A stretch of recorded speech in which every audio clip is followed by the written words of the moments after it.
Hello everyone, आज हम बात करेंगे कि कैसे वीर पहाड़िया की पीआर टीम इतनी अग्रेसिवली उन्हें प्रमोट कर रही थी और सोच रही थी कि वो एज अ स्टार ही उन्हें ऑडियंस की नज़रों में लॉन्च कर देगी, और कहाँ उल्टा ही हो रहा है। हर कोई ट्रोल कर रहा है वीर पहाड़िया को और उनकी पीआर टीम को। Welcome to our channel dark Bollywood. आज हम ये बात करेंगे कि कैसे पीआर टीम्स लोगों को बिल्कुल बेवकूफ़ी समझती है और उन्हें ऐसे लगता है कि वो किसी भी तरीके से ऑडियंस को मैनिपुलेट करके उनके दिमाग पर कुछ भी छाप सकती हैं। लेकिन नाउ इट्स हाई टाइम कि लोग कॉल आउट करने लग गए हैं पीआर टीम्स को और उनके स्टंट्स को। बहुत टाइम से रील्स पे, इंस्टाग्राम पे आपको एक चेहरा बहुत कॉमन दिख रहा होगा, वो है वीर पहाड़िया का। आपने चाहे उन्हें सर्च किया है या नहीं किया है, लेकिन जो उनकी मूवी है स्काई फोर्स, उसका प्रमोशन और वीर पहाड़िया का प्रमोशन हर जगह चला है। देखिए, प्रमोशन करना कोई गलत बात नहीं, लेकिन जिस हिसाब से उनकी पीआर टीम इतना अग्रेसिवली उन्हें प्रमोट कर रही है, ये बिल्कुल भी अच्छा और सही नहीं लग रहा। क्विकली जान लेते हैं कि वीर पहाड़िया है कौन। ये बहुत ही ज्यादा बड़ी बिजनेस फैमिली से आते हैं। इनके फादर एक बहुत बड़े बिजनेसमैन है। इनका जो ब्रदर है शिखर पहाड़िया, जो जानवी कपूर के बॉयफ्रेंड है, is also a business tycoon. और जो इनके मैटरनल ग्रैंडफादर यानी कि नाना जी हैं, वो है सुशील कुमार शिंदे, जो फॉर्मर चीफ मिनिस्टर थे महाराष्ट्र के। तो ऑल इन ऑल इनकी बहुत ज्यादा इन्फ्लुएंशियल फैमिली है। तो ये नेपो किड तो नहीं है, लेकिन बहुत इन्फ्लुएंशियल फैमिली से बिलोंग जरूर करते हैं। अब इनकी मूवी आने वाली है स्काई फोर्स और इनकी पीआर टीम बिल्कुल ही पगला चुकी है और इतना ज्यादा इन्हें प्रमोट कर रही है कि क्या ही कहे। इतनी एक्सट्रीम पीआर, जहां पर इन्हें नेक्स्ट सुपरस्टार कहा जा रहा है, the most handsome man in India कहा जा रहा है। और टॉम क्रूज ने जो रोल प्ले किया था टॉप गन में, इतने बड़े वेटरन एक्टर के साथ इनकी स्काई फोर्स की परफॉर्मेंस को कंपेयर किया जा रहा है। So everyone knows Tom Cruise. और इतना भी नहीं सोच रही इनकी पीआर कि अभी तो सही से पधारे भी नहीं है वीर पहाड़िया और किनके साथ वो उनका कंपैरिजन कर रहे हैं। और एट द एंड हर एक पीआर का सबसे बड़ा हथियार नेशनल क्रश घोषित करना। अब तो इस टर्म से ही नफरत हो गई है, जिसे भी देख लो नेशनल क्रश, ये भी नेशनल क्रश, वो भी नेशनल क्रश। और ये पीआर टीम के सेल्फ प्रोक्लेम नेशनल क्रश का पर्दाफाश तो यहीं से हो जाता है। अगर आप अपने फ्रेंड सर्कल में भी पूछेंगे कि आपका फेवरेट एक्टर कौन है या आजकल आपको जो इंडस्ट्री में आया उनमें सबसे हैंडसम कौन लगता है, शायद 10 में से एक भी वीर पहाड़िया का नाम ना बोले। See, I am not criticizing his looks, but his looks are बिल्कुल एवरेज। वो एक नॉर्मल से इंसान के जैसे दिखते हैं। भीड़ में आपको इस शक्ल के 20-25 लोग इजीली दिख जाएंगे। उनकी लुक्स ऐसी भी नहीं है कि उसे क्रिटिसाइज किया जाए, लेकिन ऐसी भी नहीं है कि उन्हें सबसे हैंडसम मैन ऑफ इंडिया ही कह दिया जाए। लेकिन इस वक्त उनकी पीआर कुछ भी नहीं देख रही है। इतनी एक्सट्रीमली वो प्रमोट करने पे लगी है, इतना रिलेटेबल उन्हें दिखाना है कि उन्हें आजू बाजू कुछ भी नहीं दिख रहा। आज के टाइम में अगर हम सारे नेपो किड्स की पीआर देखें या किसी भी एक्टर की पीआर देखें, तो इनकी सबकी स्ट्रैटेजी सेम है। सबसे पहले तो एक्टर को रिलेटेबल दिखाना, उसे आम लोगों से कंपेयर करना, फिर उनकी मूवी के आने से पहले उनके मंदिर जाने की यात्रा को अच्छे से हाईलाइट करना, जहां उन्होंने इंडियन अटायर पहना होगा, माथे पे बड़े बड़े टीके लगाए होंगे, बहुत सारे धागे पहने होंगे।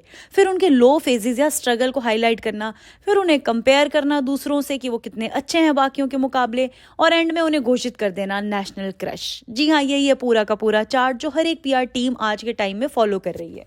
वीर पहाड़िया इतने इन्फ्लुएंशियल और स्ट्रॉन्ग बैकग्राउंड से आते हैं कि वो किसी और फील्ड पे भी हाथ रखते हैं। He could get best training, हर एक टाइप की सुविधाएं उन्हें मिलती, वो किसी भी फील्ड में अच्छा कर ही सकते थे। बाकी लोगों को बहुत स्ट्रगल करना पड़ता है, लेकिन उनका भी स्ट्रगल दिखाया गया है कि कैसे वो 2014 से स्ट्रगल कर रहे हैं इस इंडस्ट्री में। कभी उन्हें असिस्टेंट डायरेक्टर का काम मिला, बहुत लोग इस काम के लिए तरसते हैं, लेकिन उनके लिए ये स्ट्रगल था। ऑल्दो वीर पहाड़िया का सारा अली खान के साथ रिलेशनशिप था, उसे भी एक सॉफ्ट एंगल से दिखाने की पूरी कोशिश की जा रही है। मतलब पीआर कुछ भी नहीं छोड़ने वाली है उनका।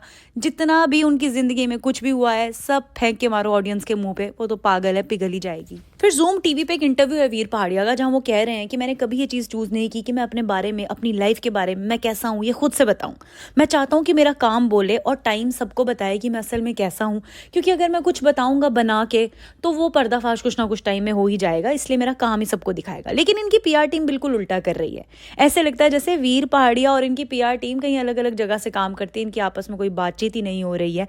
पीआर तो बस ये दिखा रही है कि तुम छोड़ो, तुम क्या जज करोगे, तुम क्या सोचोगे, तुम क्या एनालाइज करोगे, हम तुम्हें बताएंगे, वही होगा सही। पर कहते हैं ना, excess of everything is bad, और यहाँ पर भी वही हो रहा है। झूठ भी मतलब ऐसे बोलो कि वो डाइजेस्ट तो हो सकें। पीआर टीम इनकी पता नहीं कौन से लोग हैंडल करते हैं, किस टाइप के लोग वहाँ काम करते हैं, ये कौन सी दुनिया से है और पता नहीं ये कहाँ से ही आते हैं। ये सब कुछ ना रियलिटी शोज के साथ पहले हो चुका है। आई स्टिल रिमेंबर जब रियलिटी शोज नए नए आए थे, जब उसमें कोई इमोशनल एंगल दिखाया जाता कंटेस्टेंट का, चाहे वो गरीबी का हो, स्ट्रगल का हो, फैमिली का हो, माँ का तो एंगल हमेशा ही आता था। तो सब फैमिली मेंबर्स जो शो देख रहे होते थे, उनकी आंखें भर जाती थी। And it looked genuine. लोग सच में उस चीज़ से रिलेट कर पाते थे और इमोशनल हो जाते थे। पर फिर हर एक शो पे वही चीज़ें बार बार दिखती गई। सबको समझ आने लगा, बूढ़े व्यक्तियों को भी समझ आने लगा कि ये सारा का सारा स्क्रिप्टेड है, इतना सब कुछ बार बार कैसे हो रहा है। और फिर सारा शिफ्ट हो जाता है सब कुछ टैलेंट से इन ड्रामों पे ही। और रिजल्ट आज हम सबके सामने है। रियलिटी शोज का वो क्रेज बिल्कुल भी नहीं रहा जो पहले हुआ करता था। लोग अब उसे सीरियसली नहीं लेते हैं और सेम ही अब होने वाला है इन पीआर टीम्स के साथ। कुछ टाइम में इन्हें बिल्कुल भी सीरियसली नहीं लिया जाएगा। अगर ये कहीं पे जेन्युइनली या नॉर्मल एक सेंसिबल प्रमोशन भी कर रहे होंगे तो लोग उस पर भी क्वेश्चन उठाएंगे। पीआर पहले भी हुआ करती थी, पहले भी काम करती थी, लेकिन शायद उस टाइम सेंसिबल लोग इसमें काम करते थे और अब तो बस ऑडियंस को पागल ही समझते हैं ये लोग। सेकेंड, अब हम बात करेंगे जुनैद खान की, जो आमिर खान के बेटे हैं।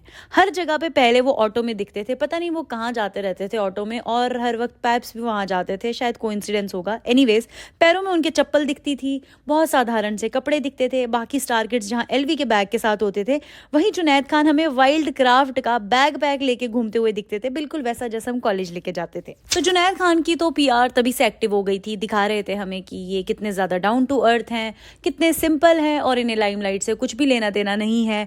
ऑल्दो हम यहाँ पर उन्हें एक पॉजिटिव फैक्टर दे भी सकते हैं कि he has worked in theatre. उन्होंने काफ़ी टाइम थिएटर में काम किया है, जो आज के टाइम में स्टार किड्स नहीं कर रहे हैं।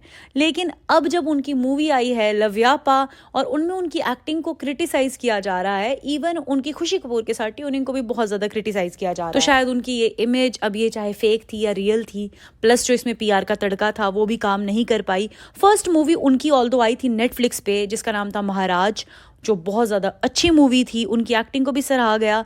पर वहीं कुछ लोग ये भी कह रहे थे कि शर्वरी की एक्टिंग इतनी ज़्यादा अच्छी थी कि जुनैद की नॉट सो गुड एक्टिंग भी उसके आगे चमक ही गई। तो I personally appreciate Junaid Khan, at least उन्होंने कुछ तो एफर्ट्स डाले। जब पता था कि एक्टिंग में जाना है, ही ट्राइड थिएटर, उन्होंने थिएटर में काम किया, अपनी स्किल्स को पॉलिश करने की कोशिश तो की।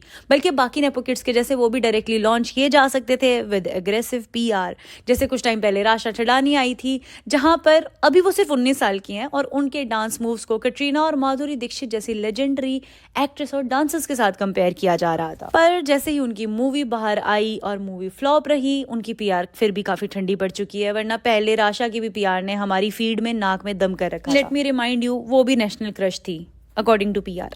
अब अगर हम बात करें तो फैक्ट ओवर हेयर इज कि बॉलीवुड के जो नेपो किड्स हैं और उनके गॉडफादर्स हैं, उनकी फैमिली है, उन्हें एटलीस्ट ये तो समझना चाहिए कि भाई अगर एक्टिंग में ही जाना है तो कोई अच्छा एक्टिंग स्कूल ज्वाइन कर लो या थिएटर ज्वाइन कर लो, आप तो अफोर्ड भी इजीली कर सकते हो। लेकिन नहीं, ये चूज करते हैं पीआर।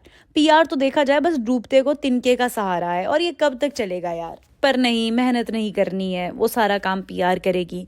हमें तो बस तैयार होके सज धज के पहुंचना है, थोड़ी बहुत एक्टिंग करनी है, स्क्रिप्टेड जो भी हमें माल दिया गया है वो पेश करना है। बॉलीवुड अब फ्लॉप्स दे रहा है, जबकि इतनी ज्यादा पीआर है हर एक्टर की, हर एक डायरेक्टर की। बल्कि काम अभी करना चाहिए बॉलीवुड को ऑन देयर मूवीज की स्क्रिप्ट, एक्टिंग, डायरेक्शन और भी जो चीजें होती हैं। लेकिन नहीं, पर पीआर बाबा है ना, वो इज्जत बचा लेंगे।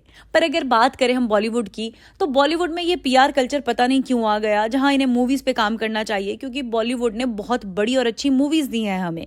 अगर हम पहले की बात करें तो बॉक्स ऑफिस कलेक्शन सब कुछ बता देता था। इवन लोग कई बार तो दिन में 2-2, 3-3 शोज देखते थे सेम मूवी के, इतना क्रेज होता था, क्योंकि अच्छे काम को हर टाइम में अप्रिशिएट किया गया है। सोचिए, उस टाइम भी मूवीज हिट हुआ करती थी विदाउट पीआर, जब गाने सिर्फ रेडियोस पे या कैसेट्स पे सुनने को मिलते थे। हर किसी के पास कैसेट प्लेयर नहीं होता था, लेकिन फिर भी वो गाने सुनने के लिए लोग रुक जाते थे सड़कों पे, और हर किसी की जुबान पे वो गाने होते थे, मूवीज के डायलॉग्स होते थे। So that's it for this video. I hope आपको ये पसंद आई होगी। यहाँ ऑल इन ऑल मेरा इतना ही पॉइंट है कि जब व्यूअर्स के लिए और ऑडियंस के लिए मूवी बनी है तो उन्हीं के ऊपर छोड़ देना चाहिए कि कौन उनके लिए नेशनल क्रश है, कौन सबसे हैंडसम है, कौन सबसे खूबसूरत है और किसकी एक्टिंग या डांसिंग उम्दा है। Thank you and take care.